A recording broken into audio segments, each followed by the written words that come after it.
Como a Revolução Vaticano II serve à nova ordem mundial.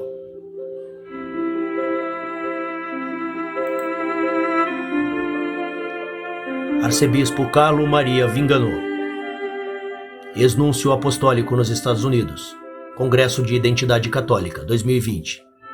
Original em inglês, The Remnant. Segue-me e deixe os mortos enterrarem seus mortos. Mateus 8, 22. Primeira parte. Nós vivemos em um tempo extraordinário. Nós vivemos em tempos extraordinários.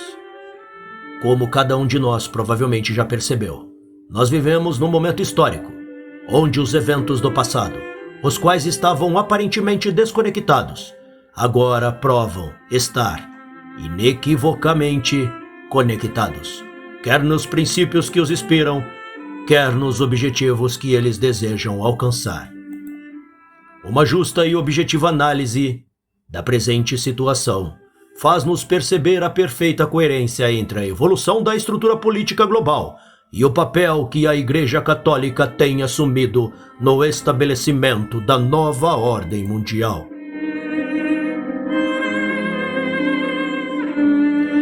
Para ser mais preciso, falarei sobre o papel desta aparente maioria dos membros da Igreja, que na verdade é pequena em número, mas extremamente poderosa, e que, para resumir, eu chamaria de Igreja Profunda, Deep Church.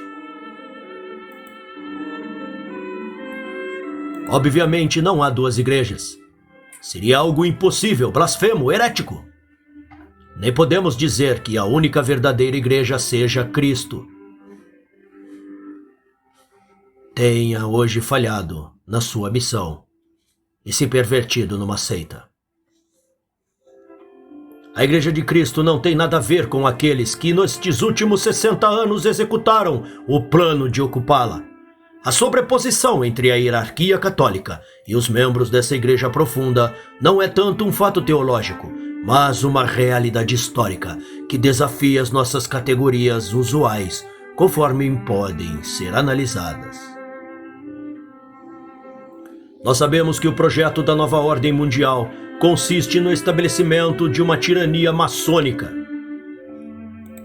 É um projeto que tem suas origens na Revolução Francesa, na Era do Iluminismo, o fim das monarquias católicas e a declaração de guerra contra a Igreja. Nós podemos dizer que a nova ordem mundial é a antítese da sociedade cristã. Ela seria a realização do plano diabólico das Civitas Diaboli, Cidade do Diabo, em oposição às Civitas Dei, a Cidade de Deus, na eterna luta entre a luz e as trevas, entre o bem e o mal, entre Deus e o Satanás.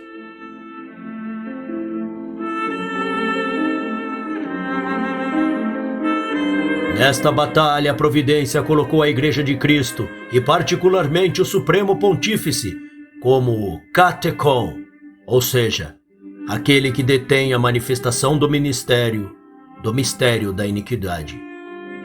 Conferir 2 Tessalonicenses 2, versículos 6 e 7.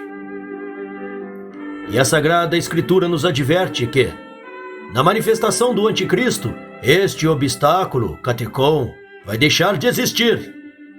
Para mim parece evidente que o fim dos tempos está agora se aproximando dos nossos olhos. Desde que o mistério da iniquidade se espalhou através do mundo e desapareceu a corajosa oposição do Catecon. No que diz respeito à incompatibilidade entre a cidade de Deus e a cidade de Satanás, o assessor jesuíta de Francisco, Antônio Spadaro, põe de lado a Sagrada Escritura e a tradição, fazendo o seu embração nous bergogliano. Segundo o diretor de La Civiltà Católica, a encíclica Fratelli Tutti. Nota de rodapé em embrassons nous, expressão francesa que literalmente significa abracemo-nos, e aqui indica tolerantismo, o indiferentismo, a confusão generalizada pela aceitação indiscriminada de todas as posições. Nota do tradutor. As falas do arcebispo Viganò, que não foram lidas em sua conferência filmada, estarão entre colchetes. Fim da nota de rodapé. Também continua a ser uma mensagem de forte valor político, porque poderíamos dizer, subverte a lógica do Apocalipse que hoje prevalece.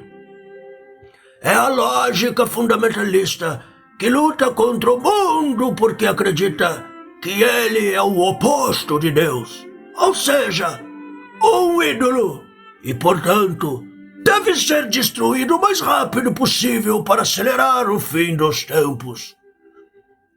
O abismo do Apocalipse, de fato, antes do qual não há mais irmãos, apenas apóstatas ou mártires correndo contra o tempo.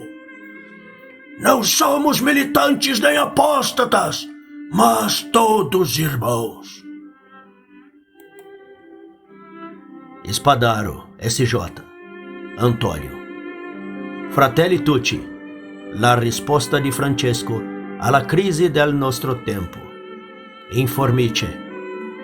4 de outubro 2020. Em https://formite.net/2020/10/papa-fratelli com 2 L's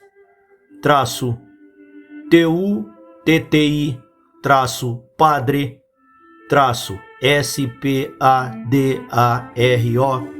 /.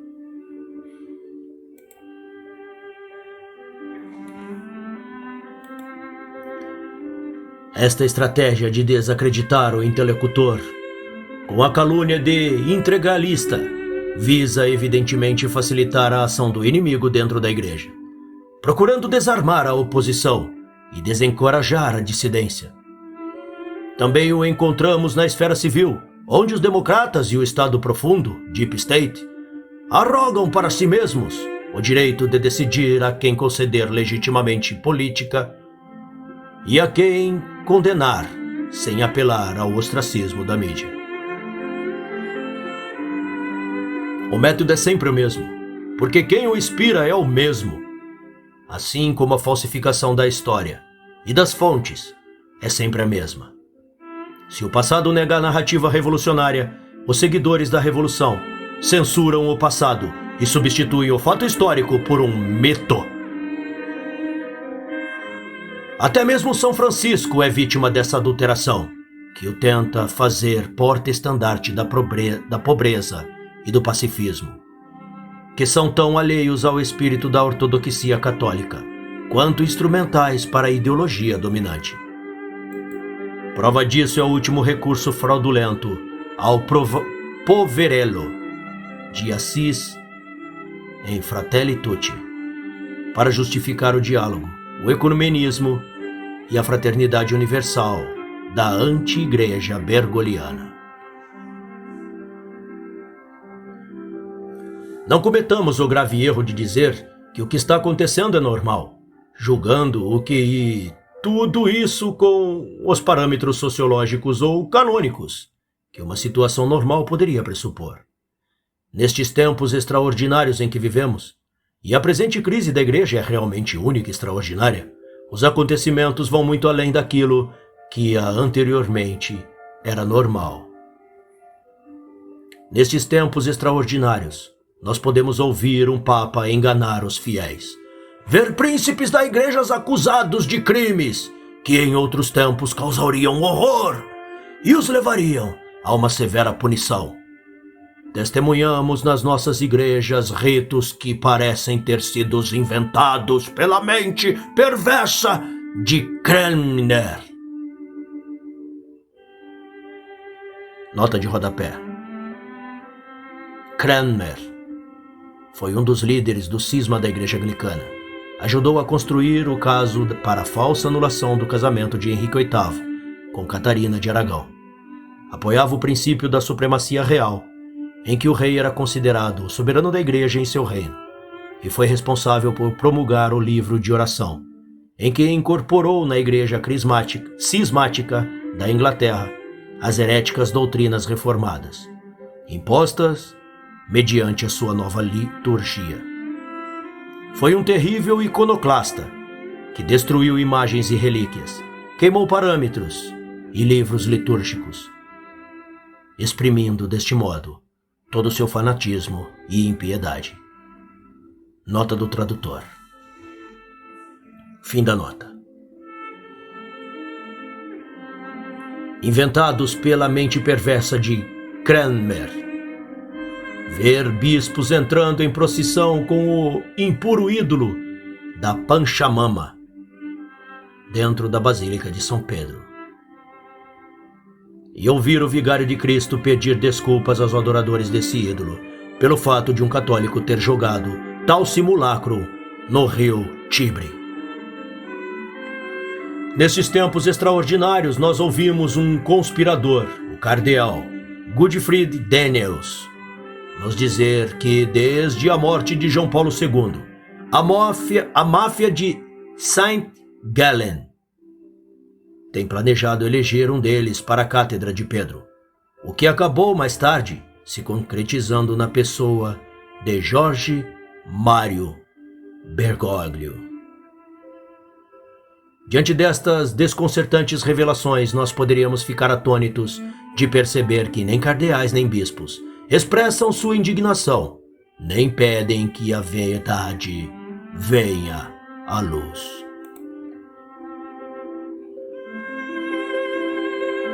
A coexistência do bem e do mal, dos santos e dos condenados, no corpo celestial, sempre acompanhou os acontecimentos terrenos da Igreja, a começar pela traição de Judas Iscariotes.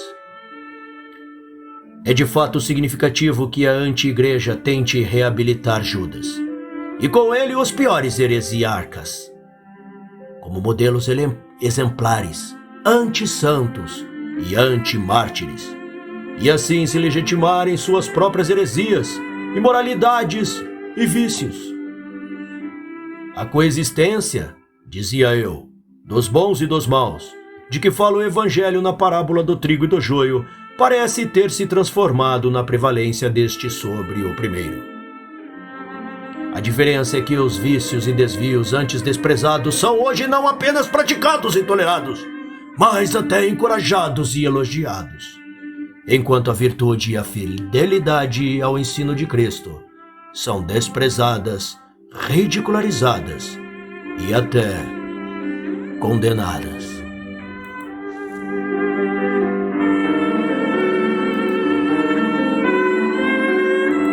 Segunda parte. O eclipse da verdadeira igreja.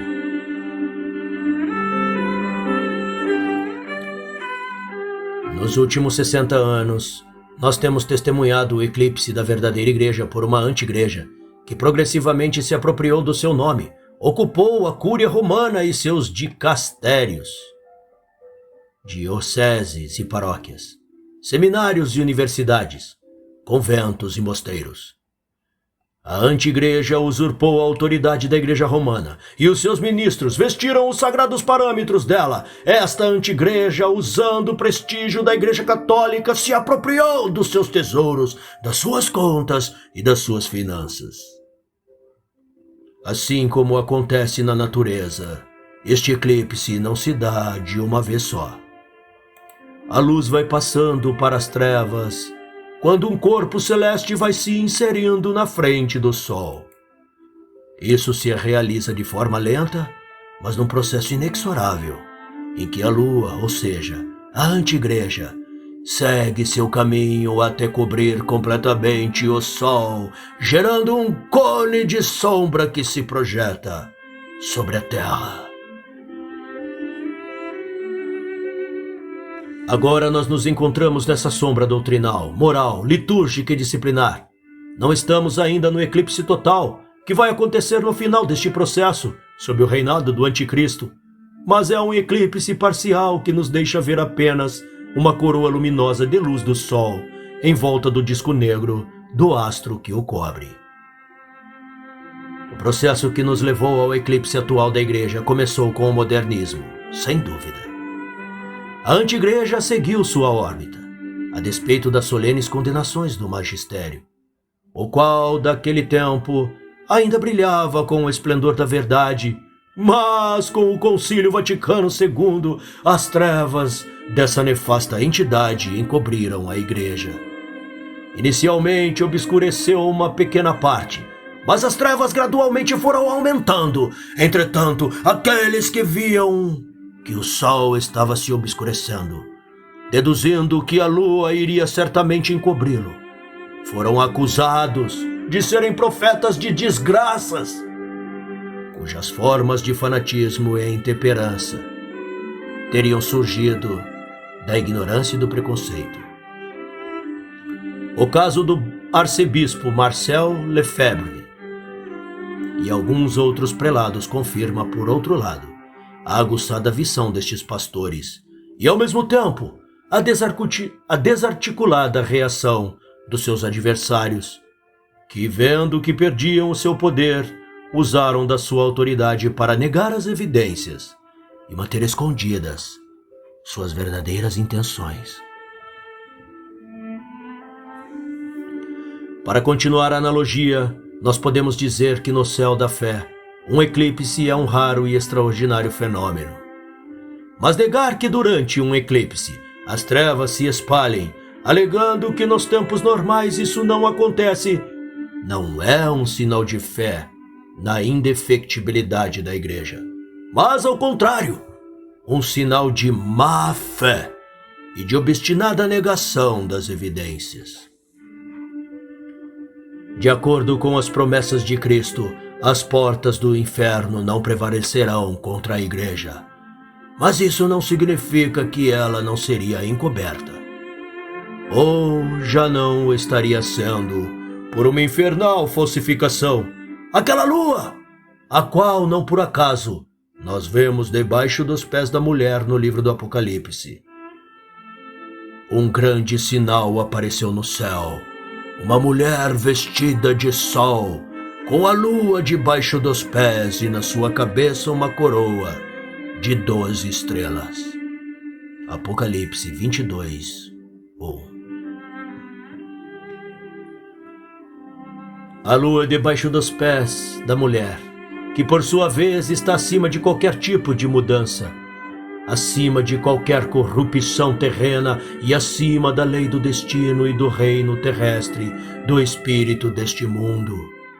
Isso acontece porque esta mulher, que é também imagem de Maria Santíssima, é a imagem da Igreja Amicta Soli, vestida do sol da justiça que é Cristo.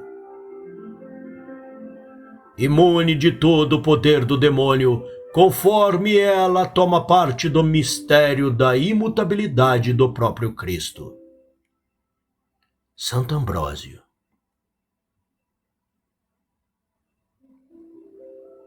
Ela permanece sem mancha, senão na sua parte militante, certamente naquela parte que sofre no purgatório e naquela triunfante no céu.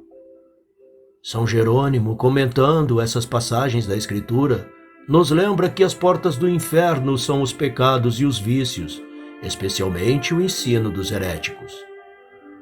Nós sabemos, porém, que, mesmo a síntese de todas as heresias, representa pelo modernismo e pela sua atualizada versão conciliar, jamais poderá obscurecer definitivamente o esplendor da esposa de Cristo, mas somente por um breve período de eclipse, que a providência, na sua infinita sabedoria, permite tirar disso um bem maior.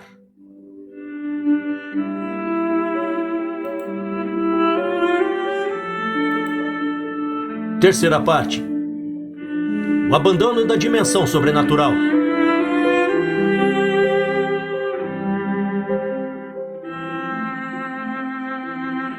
Nesta parte da nossa conferência, eu desejo tratar da relação entre a Revolução do Vaticano II e o estabelecimento da nova ordem mundial. O elemento focal dessa análise consiste em destacar o abandono de parte da hierarquia eclesiástica, mesmo do topo desta hierarquia, da dimensão sobrenatural da Igreja e da sua tarefa escatológica. Com o concílio, os inovadores apagaram a origem divina da Igreja, através da sua teologia horizontal, criando uma entidade de origem humana, semelhante a uma organização filantrópica.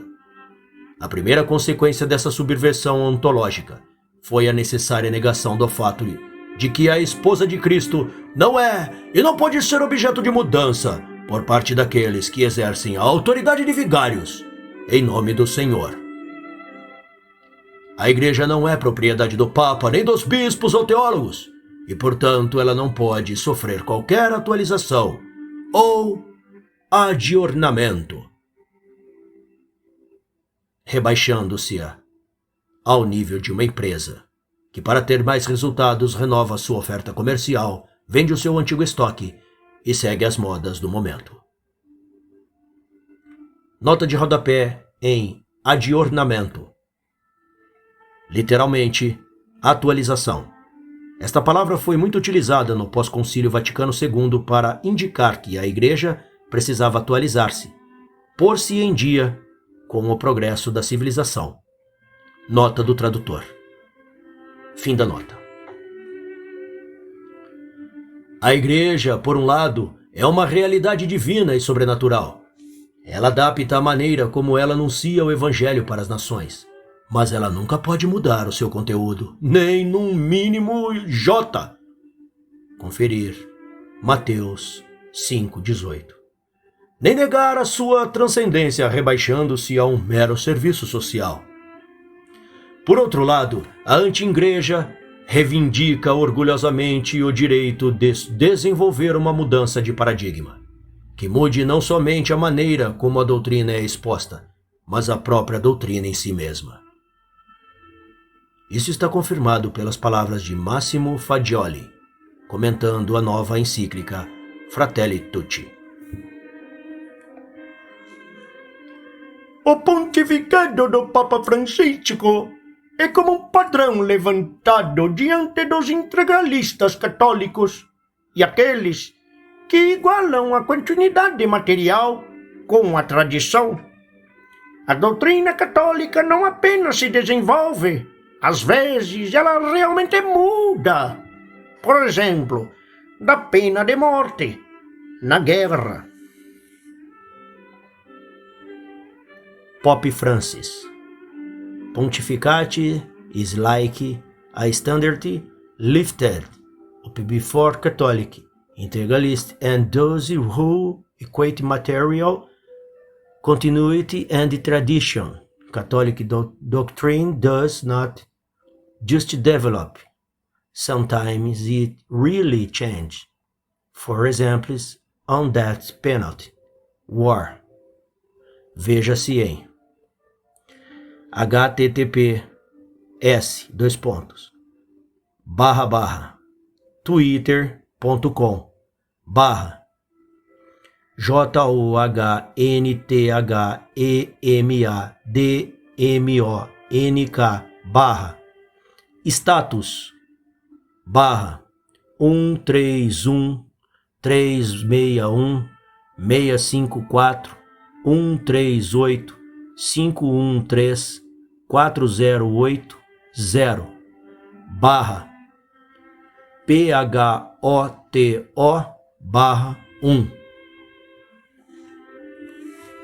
e http://twitter.com/MASSIMOFFAGGIOLI/status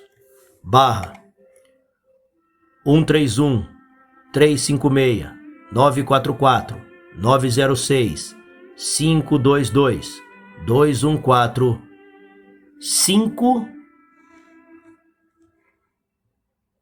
interrogação S igual 21.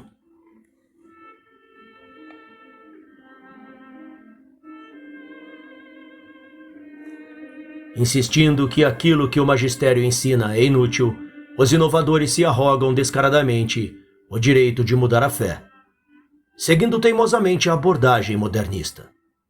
O primeiro erro do concílio consiste principalmente na falta de uma perspectiva transcendente, fruto de uma crise espiritual já latente, e na tentativa de estabelecer um paraíso na Terra com um horizonte humano estéril.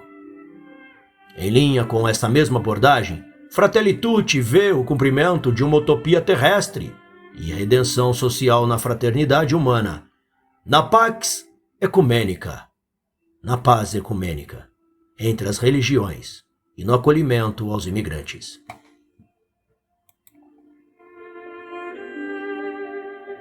Quarta parte. Senso de inferioridade e de inadequação. Eu tenho escrito em outras ocasiões que as demandas revolucionárias na Nouvelle Théologie encontraram terreno fértil nos padres conciliares, por causa de um sério complexo de inferioridade que tinham diante do mundo. Houve um tempo, no pós-guerra, em que a revolução, levada a cabo pela maçonaria na esfera civil, política e cultural, atingiu a elite católica, persuadindo-a de que estávamos ultrapassados e que a mudança desses nossos tempos nos obrigaria a uma atualização. Ao invés de se questionarem a si mesmos ou a sua fé pessoal, essa elite, bispo, teólogos e intelectuais, imprudentemente atribuiu a responsabilidade pela queda iminente de fiéis à Igreja. Na Igreja, a estrutura hierárquica firme da própria Igreja. E ao seu monolítico ensino doutrinal e moral. Nota de rodapé em Nouvelle Théologie. Entende-se por Nouvelle Théologie uma espécie de ramo de pensamento teológico surgido antes do Concílio Vaticano II, entre filósofos francófonos, e duramente corrigido pelo Papa Pio XII, na encíclica Humani Generis. A Nouvelle Théologie assume os pressupostos da filosofia moderna, especialmente no historicismo, desvirtuando elementos importantes da doutrina católica. Nota do tradutor. Fim da nota. Vendo a decadência da civilização europeia, que a Igreja ajudou a formar, a elite pensou que a falta de acordo com o mundo fosse causada pela intransigência do papado e pela rigidez moral dos padres, não chegando a um acordo com o Zeitgeist, com o espírito do tempo, com a abertura. Essa abordagem ideológica deriva da falsa asserção de que entre a Igreja e o mundo contemporâneo pode haver uma aliança, uma consonância de intenções, uma amizade. Nada pode estar mais distante da verdade, já que não pode haver trégua entre a batalha de Deus e Satanás, entre a luz e as trevas. Porém, inimizade entre ti e a mulher, entre tua descendência e a dela. Ela te esmagará a cabeça e tu lhes ferirás o calcanhar. Gênesis 3, 15. Esta é a inimizade que o próprio Deus colocou. Maria Santíssima e a Igreja são eternas inimigas da antiga serpente. O mundo tem seu príncipe. Conferir João 12:31. Que é o inimigo. Conferir Mateus 13:28. Assassino desde o princípio. João 8:44. E mentiroso. João 8:44. Fazer um pacto de não beligerância com o mundo significa fazer um acordo com Satanás. Essa mudança de atitude perverte a própria essência da Igreja, cuja missão é converter muitas almas para Cristo, para a maior glória de Deus. Por isso não podemos nunca depor as armas contra aqueles que querem atrair as almas para junto deles. conduzindo-as para a condenação eterna. O sentimento de inferioridade e fracasso da Igreja perante o mundo criou a tempestade perfeita para que a revolução se enraizasse nos padres conciliares e, por extensão, no povo cristão, em que a obediência à hierarquia havia sido cultivada através mais do que a fidelidade ao depositum fidei, depósito da fé. Deixe-me ser claro. A obediência aos sagrados pastores é certamente louvável, desde que as suas ordens sejam legítimas. A obediência deixa de ser uma virtude e, na verdade, se torna servilismo se for um fim em si mesma, contrariando o propósito para o qual está ordenada, a saber, a fé e a moral.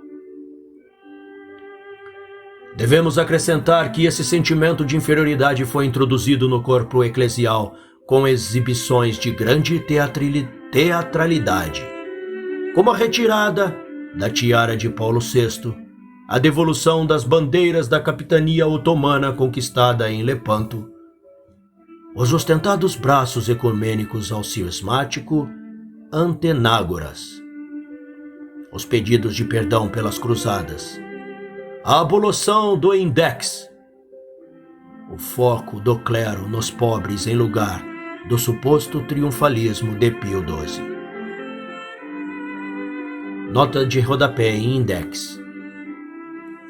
Referência ao Index Librorum Prohibitorum, índice dos livros proibidos que a Igreja, como mãe e mestra, impedia aos cristãos de lerem para não corromperem sua fé e sua moral.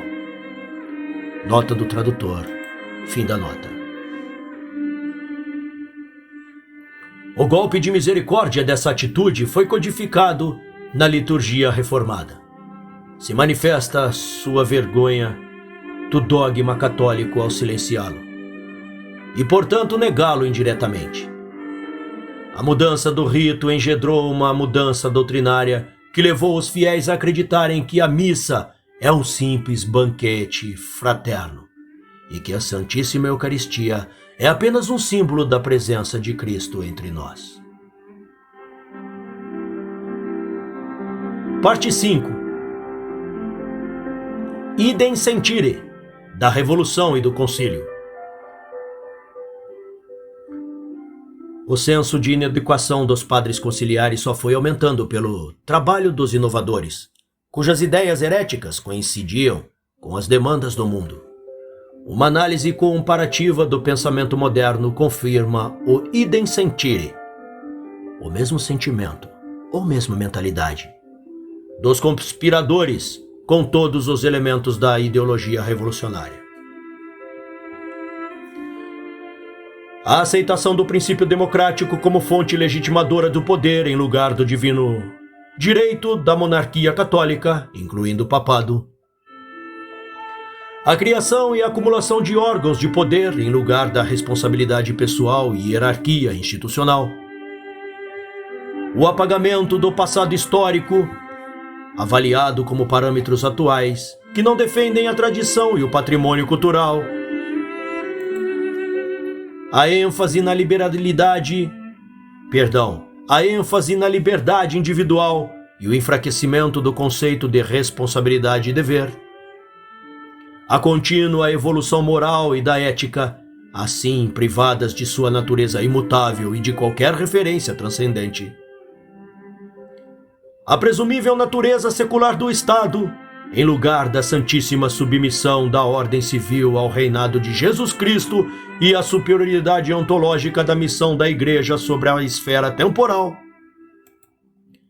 A igualdade das religiões, não só perante o Estado, mas também como conceito geral, ao qual a Igreja deve se conformar, contra a defesa objetiva e necessária da verdade e a condenação do erro.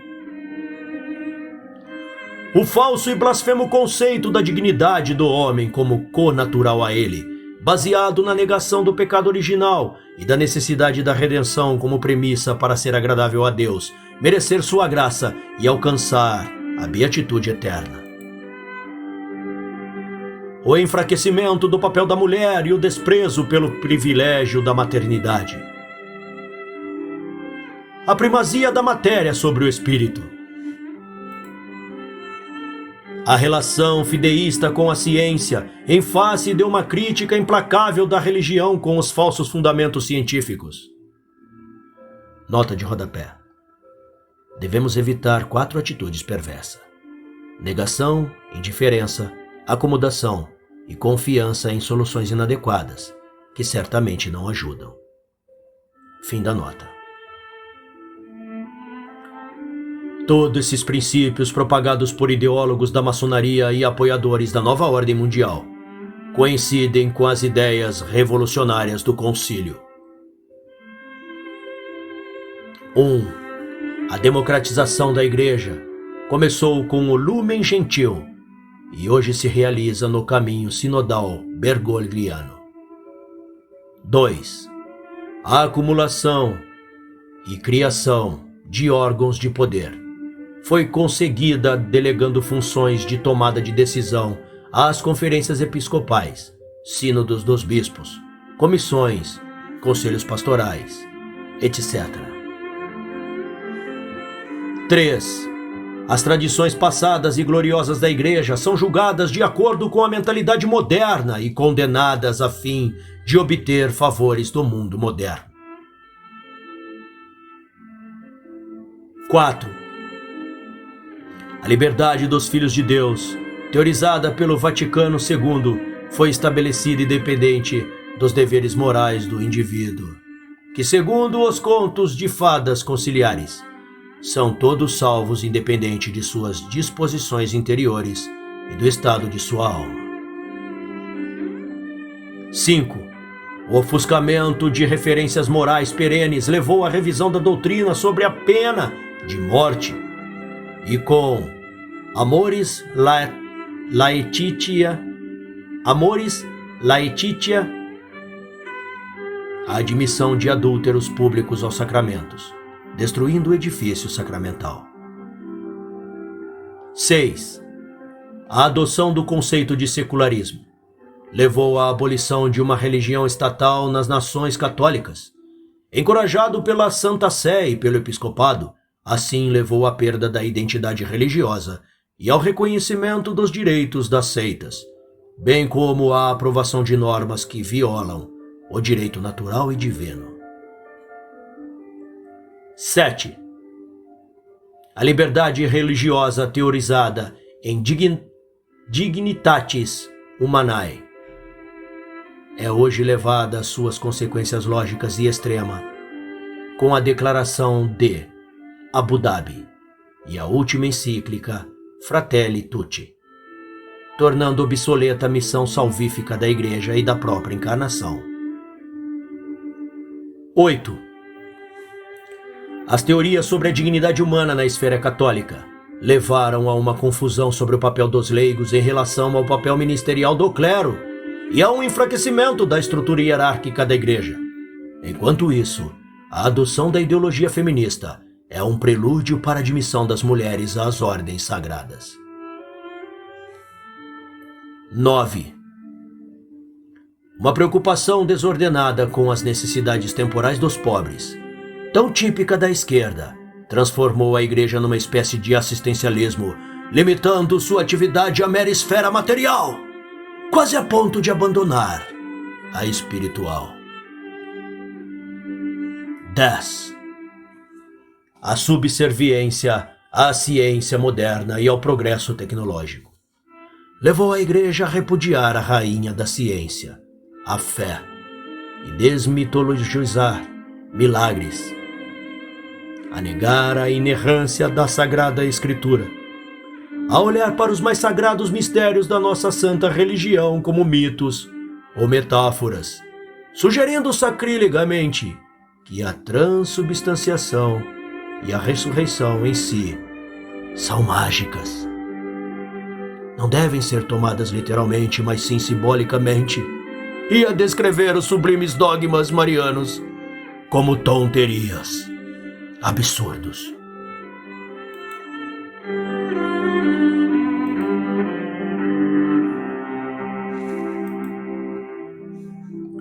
Há um aspecto quase grotesco nesse nivelamento e embrutecimento da hierarquia para obedecer ao pensamento dominante. O desejo da hierarquia de agradar os seus perseguidores e servir os inimigos chega sempre tarde e descompassado, dando a impressão de que os bispos estão irremediavelmente desatualizados. Na verdade, atrasados em relação aos tempos. Eles levam aqueles que os veem tão entusiasticamente coniventes com a sua própria extinção a acreditar que esta demonstração de submissão cortês ao politicamente correto vem não tanto de uma verdadeira persuasão ideológica, mas sim do medo de serem varridos, de perderem o poder e de não terem mais aquele prestígio que, no entanto, o mundo ainda lhes dá. Eles não percebem ou não querem admitir que o prestígio e a autoridade de que são os custódios vêm da autoridade e do prestígio da Igreja de Cristo e não da miserável e lamentável simulação dela que eles criaram.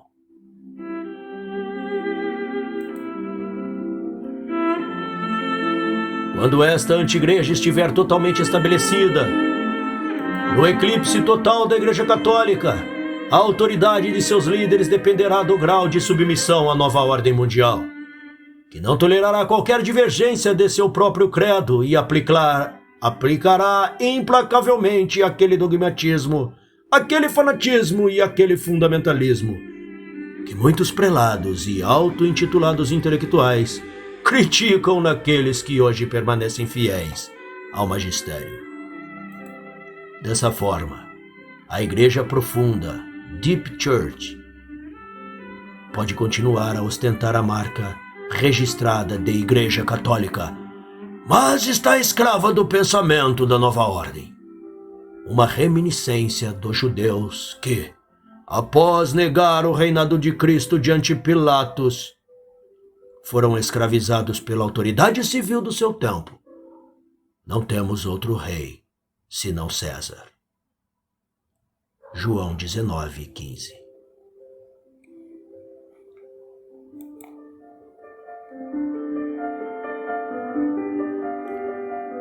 O César de hoje ordena que fechemos as igrejas, que usemos máscara e que suspendamos as celebrações sob o pretexto de uma pseudo-pandemia. O regime comunista persegue os católicos chineses e o mundo não ouve nada além do silêncio de Roma. Amanhã, um novo Tito saqueará o templo do concílio, transportando seus restos mortais para algum museu. E a vingança divina terá sido realizada pelas mãos dos pagãos, uma vez mais.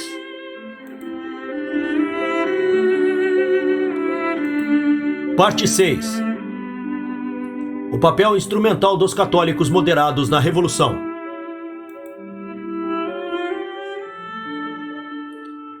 Alguns poderiam dizer que os padres e papas conciliares que presidiram aquela assembleia não perceberam as implicações que a aprovação dos documentos do Vaticano II teria para o futuro da Igreja. Se fosse esse o caso, ou seja, se houvesse qualquer arrependimento subsequente em sua aprovação apressada de textos heréticos ou textos com sabor de heresia, seria difícil entender por que eles foram incapazes de pôr um fim imediato nos abusos, corrigir os erros, esclarecer mal-entendidos e omissões. E, acima de tudo, é incompreensível por que a autoridade eclesiástica foi tão implacável contra aqueles que defendiam a verdade católica e, ao mesmo tempo, foi tão terrivelmente complacente com rebeldes e hereges. Em qualquer caso, a responsabilidade pela crise conciliar deve ser deixada aos pés da autoridade, que mesmo em meio a 1000 apelos à colegialidade e ao pastoralismo, tem guardado zelosamente suas prerrogativas, exercendo-as apenas em uma direção, isto é, contra o Pusillus Grex, pequeno rebanho, e nunca contra os inimigos de Deus e da Igreja. As raríssimas exceções quando um teólogo herege ou um religioso revolucionário foi censurado pelo Santo Ofício apenas oferecem a confirmação trágica de uma regra que foi aplicada por décadas. Sem falar que muitos deles, nos últimos tempos, foram reabilitados, sem qualquer objuração de seus erros, e até promovidos a cargos institucionais, na Cúria Romana ou nos Pontifícios Ateneus. Esta é a realidade que emerge da minha análise. No entanto, sabemos que, além da ala progressista do concílio e da ala tradicional católica, há uma parte do episcopado, do clero e do povo que tenta manter a mesma distância do que considera como dois extremos. Eu estou falando dos chamados conservadores, isto é, de uma parte centrista de corpo eclesial que acaba por quebrar um galho para os revolucionários, porque enquanto rejeita os seus excessos, compartilha os seus mesmos princípios. O erro dos conservadores está em dar uma conotação negativa ao tradicionalismo e em colocá-lo ao lado oposto do progressismo. Uma áurea mediocritas, via média, consiste justamente em colocar-se de modo arbitrário, não entre dois vícios, mas entre a virtude e o vício. São eles que criticam os excessos da Pachamama ou das mais extremas afirmações de Bergoglio, mas não toleram que o concílio seja questionado, muito menos aceitam a ligação intrínseca entre o câncer conciliar e a metástase atual. A correlação entre o conservadorismo político e o conservadorismo religioso consiste em adotar o centro, uma síntese entre a tese da direita e a antítese da esquerda, segundo a abordagem hegeliana tão acalentada pelos moderados partidários do concílio. Na esfera civil, o Estado profundo, Deep State, administrou a dissidência política e social por meio de organizações e movimentos que são apenas aparentemente de oposição, mas que na verdade são instrumentos para a manutenção do poder. Da mesma forma, na esfera eclesial, a Igreja Profunda, Deep Church, usa os conservadores moderados para dar uma aparência de oferecer liberdade aos fiéis. O próprio motu proprio Summorum Pontificum, por exemplo, embora conceda aos fiéis a celebração na forma extraordinária, exige saltem impliciter, pelo menos implicitamente, que aceitemos o concílio e reconheçamos a legalidade da liturgia reformada. Este estratagema impede que os beneficiários do motu proprio levantem qualquer objeção sob o risco de dissolução das comunidades Ecclesia Dei e infunde no povo cristão a perigosa ideia de que uma coisa boa, para ter legitimidade na igreja e na sociedade, deve necessariamente vir acompanhada de uma coisa má, ou pelo menos menos boa. No entanto, apenas uma mente equivocada buscaria oferecer direitos iguais para o bem e para o mal.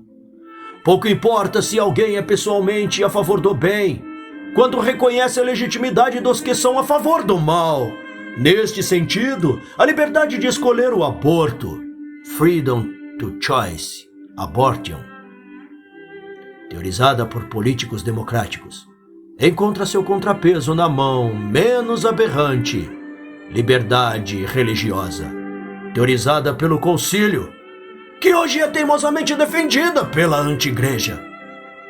Se não é permitido a um católico apoiar um político que defende o direito ao aborto, é ainda menos permitido aprovar um prelado que defende a liberdade de um indivíduo pôr em perigo sua alma imortal ao escolher permanecer na mortalidade do pecado.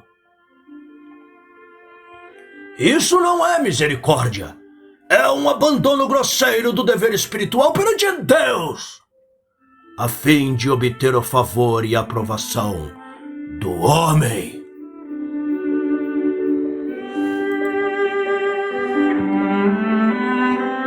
Parte 7. Open Society e Open Religion. sociedade aberta e religião aberta.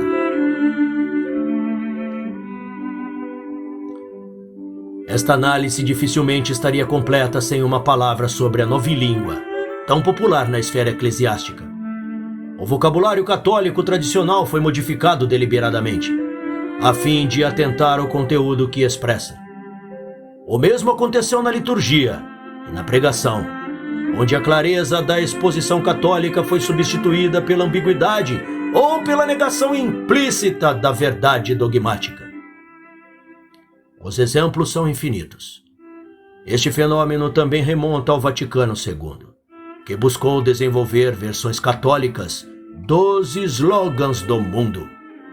No entanto, gostaria de enfatizar que todas as expressões que são emprestadas dos lexos secularistas também fazem parte da novilíngua. Vamos considerar a insistência de Bergoglio na igreja em saída, na abertura como um valor positivo. Da mesma forma, cito agora Fratelli Tutti. Abre aspas. Um povo vivo, dinâmico e com um futuro é aquele que permanece constantemente aberto a novas sínteses, assumindo em si o que é diverso. Fratelli Tutti, número 160. A igreja é uma casa com portas abertas. Fratelli Tutti, número 276. Queremos ser uma igreja que serve, que sai de casa, que sai dos seus templos, que sai das suas sacristias para acompanhar a vida, sustentar a esperança, ser sinal de unidade, para lançar pontes, abater muros, semear reconciliação. Fratelli Tutti, número 276. Fecha aspas. A similaridade com a Open Society, buscada pela ideologia globalista de George Soros, é tão impressionante que quase constitui uma Open Religion, que lhe é correlata. E esta religião aberta está em perfeita sintonia com as intenções do globalismo, dos encontros políticos por um novo humanismo, abençoados pelos dirigentes da igreja, à participação da intelectualidade progressiva na propaganda verde. Tudo corre atrás do pensamento dominante, na tentativa triste e grotesca de agradar o mundo. O forte contraste com as palavras do apóstolo é claro. Estou agora tentando obter a aprovação dos seres humanos ou de Deus. Estou tentando agradar os homens. Se eu ainda estivesse tentando agradar os homens, não seria um servo de Cristo. Gálatas 1:10. A Igreja Católica vive sob o olhar de Deus. Ela existe para a sua glória e para a salvação das almas. A anti-igreja vive sob o olhar do mundo, favorecendo a blasfema apoteose do homem e a condenação das almas. Durante a última sessão do Concílio Ecumênico Vaticano II, perante todos os padres sinodais, estas palavras surpreendentes de Paulo VI ressoaram na Basílica do Vaticano. Abre aspas. A religião que é um culto de Deus, que quis ser homem, e a religião, porque o é, que é o culto do homem que quer ser Deus, encontra-se. O que aconteceu? Combate, luta, anátema. Tudo isso não poderia ter se dado, mas de fato não se deu. Aquela antiga história do bom samaritano foi exemplo enorme, segundo os quais se orientou o nosso concílio. Com efeito, o imenso amor para com os homens penetrou totalmente o concílio. A descoberta e a consideração renovada das necessidades humanas, que são tanto mais molestas quanto mais se levanta o filho desta terra. absorveram toda a atenção deste concílio. Vós, humanistas do nosso tempo, que negais as verdades transcendentais, dai ao concílio ao menos este louvor. Reconhecei este nosso humanismo novo. Também nós, e nós mais do que ninguém, somos cultores do homem. Fecha aspas. Nota de rodapé. Paulo VI. Discurso durante a última sessão pública do Concílio Vaticano II, 7 de dezembro de 1965. Fim da nota. Essa simpatia, no sentido etimológico de... Não sei, está escrito em grego, eu não leio grego. Ou seja, participação do novo sentimento, do outro, é a figura do conselho e da nova religião, porque ou é anti-igreja. Uma anti-igreja nascida da união impura entre a igreja e o mundo, entre Jerusalém celeste e a infernal Babilônia. Note bem, a primeira vez que um pontífice mencionou o novo humanismo foi na sessão final do Vaticano II, e hoje o encontramos repetido como um mantra por aqueles que o consideram uma expressão perfeita e coerente do estado de espírito da mentalidade revolucionária. Frame of Mind, do Concílio. Sempre vista dessa comunhão de intenções entre a nova ordem mundial e a anti-igreja, devemos lembrar do Pacto Global pela Educação, projeto idealizado por Bergoglio, para gerar uma mudança em escala planetária, para que a educação seja criadora de fraternidade, paz e justiça, uma necessidade ainda mais urgente neste momento marcado pela pandemia. Conferir em www.educatglobalact.org.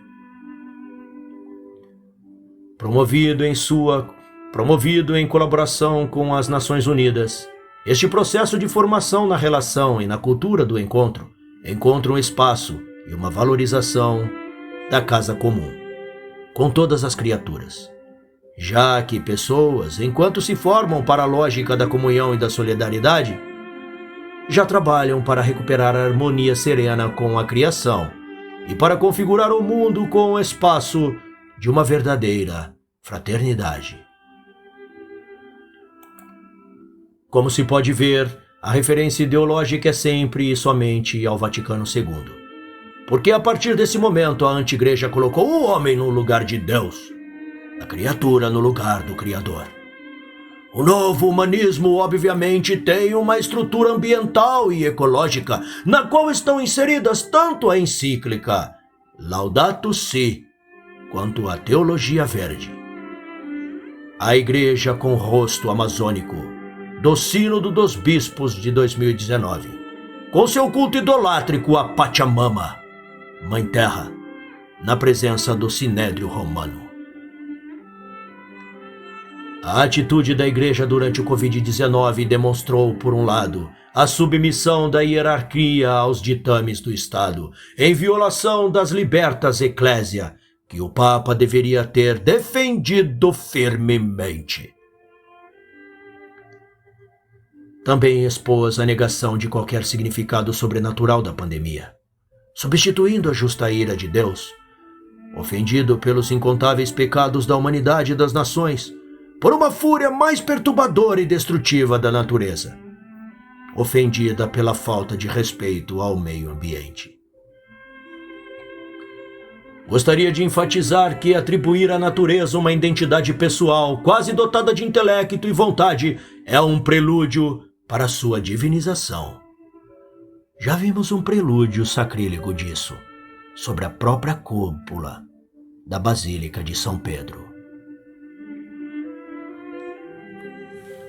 O ponto principal é este: a conformidade por parte da anti-igreja com a ideologia dominante do mundo moderno estabelece uma cooperação real com os poderosos representantes do Estado profundo Deep State, a começar por aqueles que trabalham por uma economia sustentável, incluindo Jorge Mário Bergoglio, Bill Gates, Jeffrey Sachs, John Elkann, Gunther Pauli.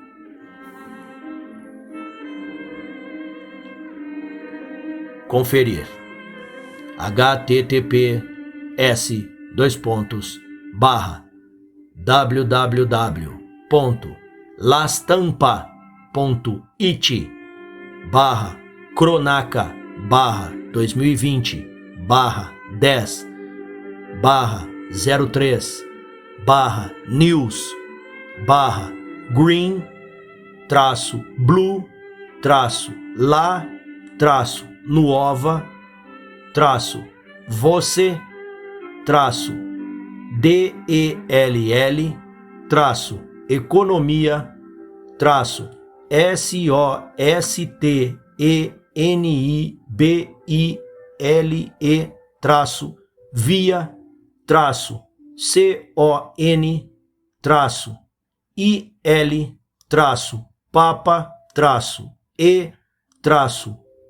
Via-Bill-B-I-L-E-1.39375988. Será inútil lembrar que a economia sustentável também tem implicações para a agricultura e o mundo do trabalho em geral. O Estado profundo, Deep State, precisará garantir a mão de obra de baixo custo por meio da imigração, que ao mesmo tempo contribui para o cancelamento da identidade religiosa, cultural e linguística das nações envolvidas. A Igreja Profunda, Deep Church, empresta uma base ideológica e pseudo-teológica a este plano de invasão e ao mesmo tempo garante uma participação no lucrativo negócio da hospitalidade. Podemos compreender a insistência de Bergoglio no tema dos migrantes, também reiterado em Fratelli Tutti, abre aspas. Está se espalhando uma mentalidade xenófoba de fechamento e autocontenção. Fratelli Tutti, 39. As migrações constituirão um elemento fundador no futuro do mundo. Fratelli Tutti, 40. Fecha aspas. Bergoglio usou a expressão elemento fundador, afirmando que não é possível hipotizar um futuro sem migrações. Permite-me fazer uma breve palavra sobre a situação política dos Estados Unidos às vésperas da eleição presidencial. Fratelli Tutti parece ser uma forma de endosso do Vaticano ao candidato democrata, em clara oposição a Donald Trump. E surgiu poucos dias depois de Francisco se recusar a conceder audiência ao secretário de Estado, Mike Pompeo, em Roma. Isso confirma que eles têm lado. E de que lado estão os filhos da luz e quem são os filhos das trevas. Parte 8. Os fundamentos ideológicos da fraternidade.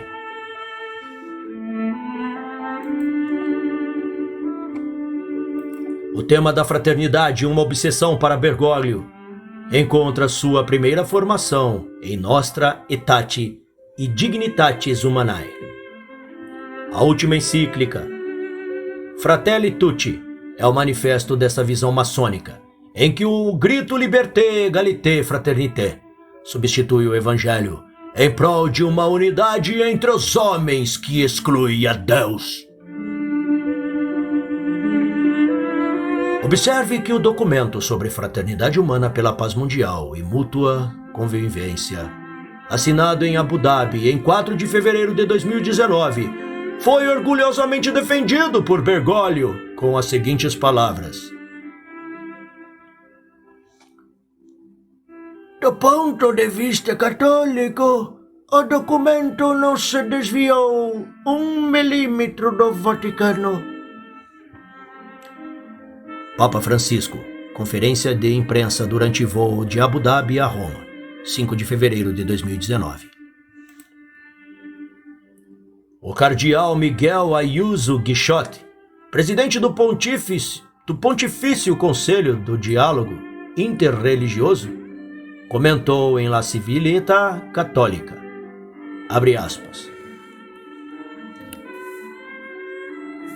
com o concílio, a barragem gradualmente rachou e depois se rompeu.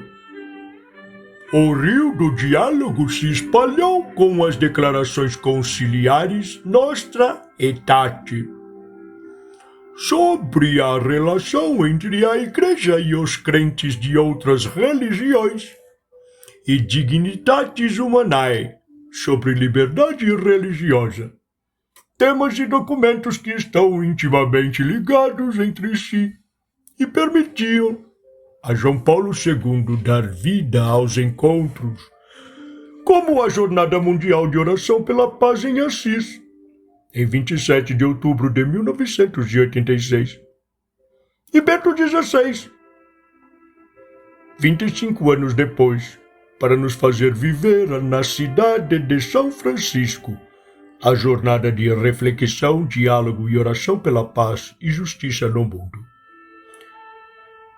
Peregrinos da verdade, peregrinos da paz, portanto. O compromisso da Igreja Católica com o diálogo interreligioso, que abre o caminho à paz e à fraternidade, faz parte da sua missão original e tem suas raízes no evento conciliar. Fecha aspas. Mais uma vez, o câncer do Vaticano II confirma que está na origem da metástase bergoliana. O fio rogue, fio comum, que une o conselho ao culto da Pachamama, também passa por Assis, como meu irmão Atanásio Schneider justamente indicou em seu recente discurso. E falando da antigreja, o bispo Fulton Sheen descreve o anticristo. Visto que sua religião será a fraternidade sem a paternidade de Deus, ele enganará até os eleitos. Monsenhor Fulton Sheen, discurso radiofônico, de 26 de janeiro de 1947. Parece que vemos a profecia do venerável arcebispo americano se cumprindo diante dos nossos olhos. Não é surpresa, portanto, que a infame Grande Loja da Espanha, depois de ter saudado calorosamente seu paladino elevado ao trono, mais uma vez homenageie Bergoglio com estas palavras. Abre aspas. O grande princípio desta escola iniciática não mudou entre séculos. A construção de uma fraternidade universal onde os seres humanos se autodenominam irmãos entre si, para além das suas crenças específicas, suas ideologias, sua cor de pele, sua extração social, sua língua, cultura ou nacionalidade. Esse sonho fraternal chocou-se com o fundamentalismo religioso, que no caso da Igreja Católica gerou textos severos condenando a tolerância com a maçonaria no século XIX.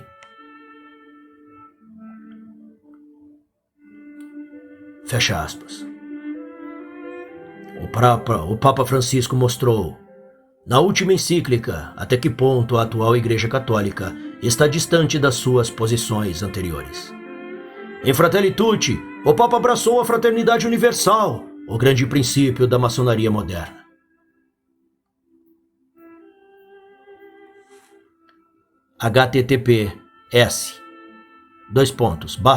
www.infocatolica.com/infocatolica.com/T igual NOTICIA clave de sol COD igual 38792. A reação do Grande Oriente da maçonaria da Itália não foi diferente.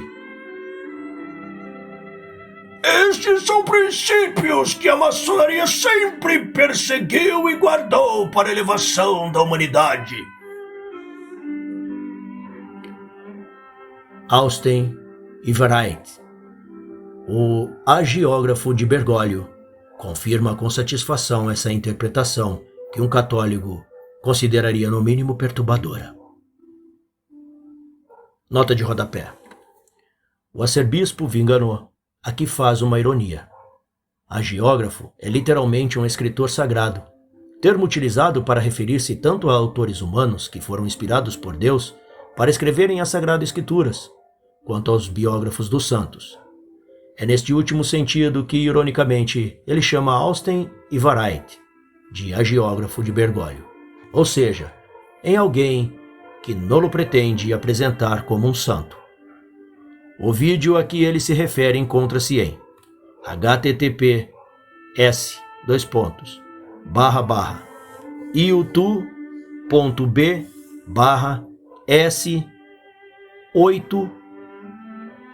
S minúsculo 8 V minúsculo traço O maiúsculo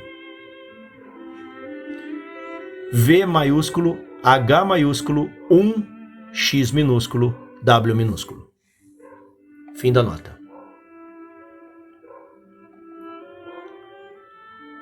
Lembro que nos documentos maçônicos da alta venda dos carbonários, desde o século XIX estava planejada uma infiltração da maçonaria na igreja. Abre aspas.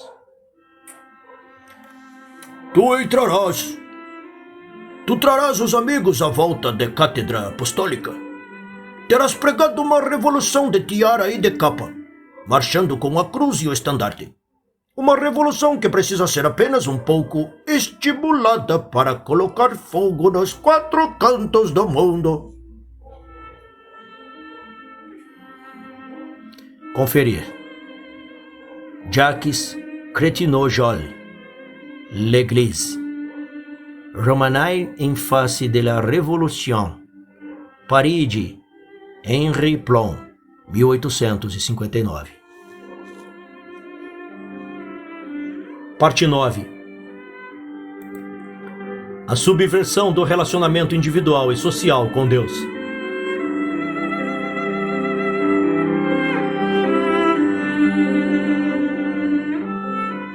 Permita-me concluir esta análise das ligações entre o concílio e a crise atual, sublinhando uma inversão que considero extremamente importante e significativa. Refiro-me à relação do leigo individual e da comunidade dos fiéis com Deus. Enquanto na Igreja de Cristo, a relação da alma com o Senhor é eminentemente pessoal, mesmo quando transmitida pelo ministro sagrado na ação litúrgica, na Igreja conciliar prevalece a relação comunitária e grupal. Pense na sua insistência em querer fazer do batismo de uma criança ou do casamento de um casal um ato da comunidade, ou na impossibilidade de receber a Sagrada Comunhão individualmente, fora da missa, ou na prática comum de aproximar as pessoas da comunhão durante a missa, mesmo sem as condições necessárias.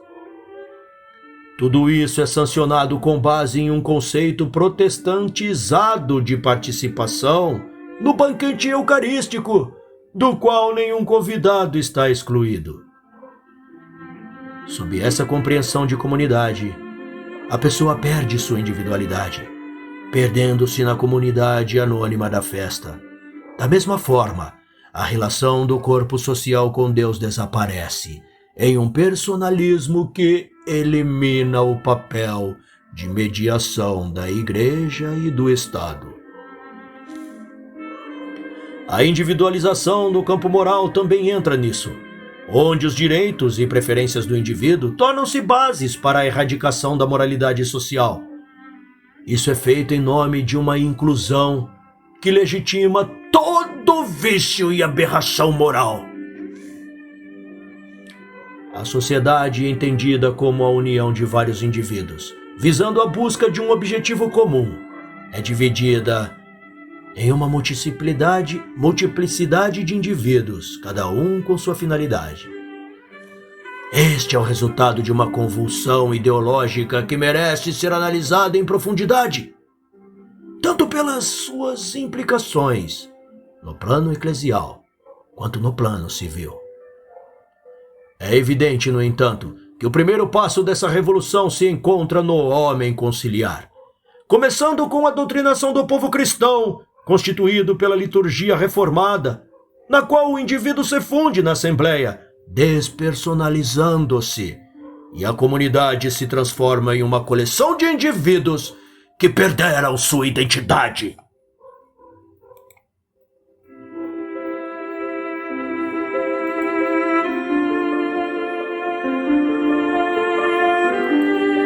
Parte 10. Causa e efeito.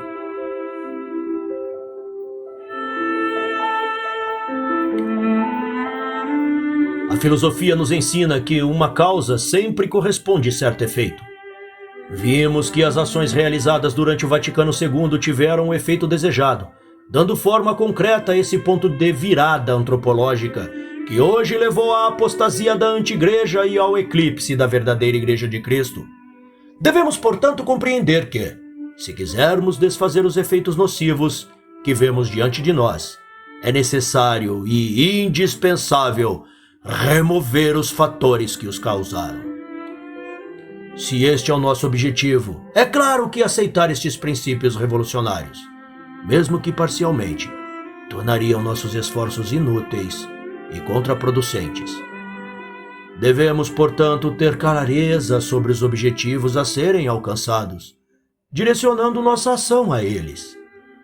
Mas todos devemos estar cientes de que, nesta obra de restauração, não é possível nenhuma exceção aos princípios, precisamente porque o fracasso em compartilhá-los impediria qualquer chance de sucesso.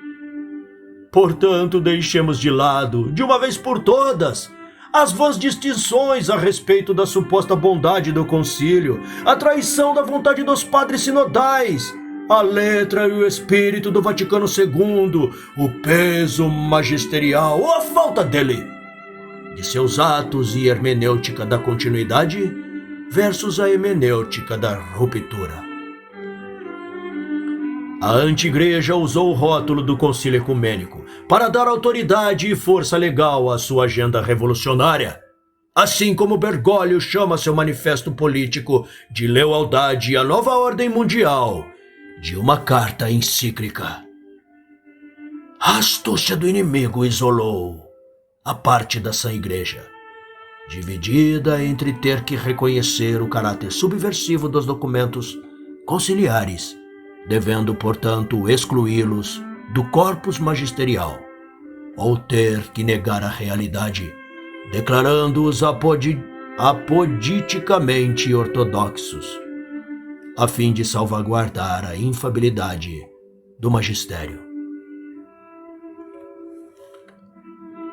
Os dúbia representam uma humilhação para aqueles príncipes da igreja que, sem desatarem os nós doutrinários, chamaram a atenção do Romano Pontífice. Bergoglio não os respondeu justamente porque não quer negar ou confirmar os erros implícitos e expor-se assim ao risco de ser declarado herege e perder o papado. É o mesmo método do concílio, onde a ambiguidade e o uso de uma terminologia imprecisa impedem a condenação do erro que está implícito. Mas o jurista sabe muito bem que, além da flagrante violação da lei, também se pode cometer um crime contornando-a, utilizando-a para fins malignos. Contra legem fit, quod in fraudem legis fit. O que frauda a lei é contra a lei.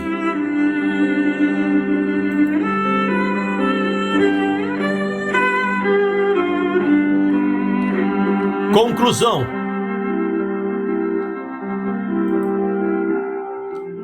A A única maneira de vencer essa batalha é voltar a fazer o que a igreja sempre fez e parar de fazer o que a anti-igreja nos pede hoje. Aquilo que a verdadeira igreja sempre condenou. Coloquemos o nosso Senhor Jesus Cristo, Rei e Sumo Sacerdote, de volta ao centro da vida da igreja. E antes disso, no centro da vida das nossas comunidades, das nossas famílias, de nós próprios. Devolvamos a coroa a Nossa Senhora, Maria Santíssima, Rainha e Mãe da Igreja. Voltemos a celebrar dignamente a Santa Liturgia tradicional e a orar com as palavras dos santos, não com as divagações do modernistas e dos hereges. Comecemos novamente a saborear os escritos dos padres da Igreja e dos místicos e a lançar o fogo às obras impregnadas de modernismo e sentimentalismo imanentista. Apoiemos com oração e a ajuda material os muito bons sacerdotes que permanecem fiéis à verdadeira fé e retiremos todo o apoio daqueles que reconciliaram com o mundo suas mentiras. E acima de tudo, peço-lhes em nome de Deus, abandonemos aquele sentimento de inferioridade que nossos adversários nos costumaram a aceitar. Na guerra do Senhor, eles não humilham a nós. Certamente merecemos toda humilhação pelos nossos pecados. Não, eles humilham a majestade de Deus e a noiva do Cordeiro Imaculado. A verdade que abraçamos não vem de nós, vem de Deus. Deixar que a verdade seja negada. Aceitar que ela deva se justificar diante das heresias e dos erros da anti-igreja não é um ato de humildade, mas de covardia e pusilanimidade.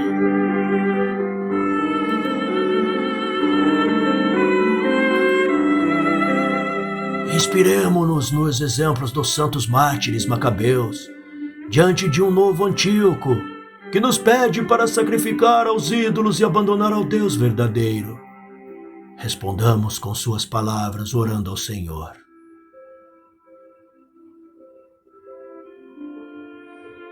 Portanto, agora, ó soberano dos céus, enviai um bom anjo para espalhar terror e tremor diante de nós. Com a força do vosso braço sejam derrubados esses blasfemadores que vêm contra o vosso povo santo. 2 Macabeus 15, 23.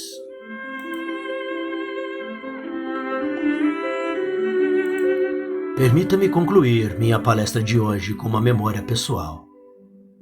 Quando eu era núncio apostólico na Nigéria, conheci uma magnífica tradição popular que surgiu na terrível guerra da Biafra e que hoje ainda continua. Participei pessoalmente durante uma visita pastoral à arquidiocese de Onitsha e fiquei muito impressionado.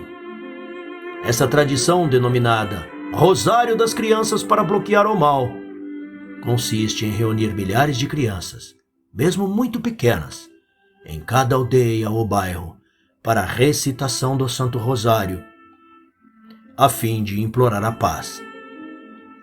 Cada criança segurando um pedacinho de madeira, como se fosse um mini altar, com a imagem de Nossa Senhora e uma pequena vela sobre ele. Nos dias que antecedem o dia 3 de novembro, convido todos a participarem da Cruzada de Rosário, uma espécie de cerco a Jericó, não com 7 trombetas feitas de chifres de carneiros tocadas por padres, mas com Ave Maria dos pequeninos e inocentes, para derrubar as paredes do Estado Profundo, Deep State, e da Igreja Profunda, Deep Church. Unamo-nos aos pequeninos do Rosário das Crianças para bloquear o mal, implorando a mulher vestida de sol, que o reino de Nossa Senhora e Mãe seja restaurado e que eclipse que nos aflige seja abreviado e que Deus abençoe essas santas intenções. Carlo Maria Viganò.